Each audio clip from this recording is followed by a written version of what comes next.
في دول كده تحسها مولودة بتتخانق، والهند وباكستان من اول يوم بينهم مشاكل. بس يا ترى ايه اصل الحكاية وايه علاقة كشمير بالحرب، وليه كشمير هي دايما اصل الشرارة؟ في حلقة النهاردة هنعرف اصل الصراع وهنعرف ليه الموضوع عمره ما خلص. قبل ما نبدأ بقى اعمل لنا لايك واشترك في القناة وانزل بالانتر.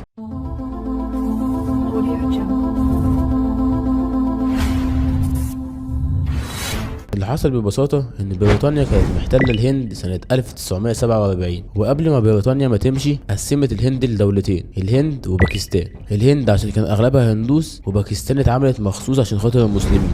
لحد هنا تمام. فين بقى المشكلة؟ في ولاية كبيرة اسمها كشمير، كان أغلب سكانها مسلمين بس الحاكم بتاعها هندوسي، فبدل ما ينضم لباكستان قرر يضم كشمير تحت حكم الهند. ومن ساعتها بقى وعينك ما تشوف إلا النور، أول ما كشمير بقت تبع الهند باكستان ما سكتتش، وقامت حرب في نفس السنة سنة 1947، والاتنين اتخانقوا على كشمير. ولما الحرب خلصت النتيجة ان الهند بقت مستحوذة على جزء كبير من كشمير، وباكستان اخدت جزء من كشمير وسابوها كده بقى مقسومة ومولعة. ومن بعديها الهند وباكستان دخلوا 3 حروب بسبب كشمير، حرب سنة 1965 و1971، واخرهم كانت مناوشات شديدة سنة 1999 في منطقة اسمها كراجي. وكشمير بقت مكان دايما فيه توتر، قنابل بقى واشتباكات وهجمات، وفي جماعات مسلحة بتطالب بانفصال كشمير اصلا او ضمها لباكستان، لكن الهند بتقول عليهم ارهابيين. الموضوع خطير جدا، خصوصا ان الدولتين عندهم قنابل نووية، وعدد الرؤوس النووية عندهم في الهند 172 رأس نووي وباكستان اكتر من 170. دلوقتي كشمير متقسمة ل3 اجزاء. تقول لي ازاي 3؟ المفروض الهند وباكستان. الجزء اللي تحت سيطرة الهند اسمه جامو وكشمير. الهند دمجت الجزء ده اداريا سنة 2019 وشالت منه الحكم الذاتي. الجزء اللي تحت سيطرة باكستان اسمه آزاد كشمير، يعني كشمير الحرة. باكستان بتحكمه بس بتقول انه منطقة مستقلة مؤقتا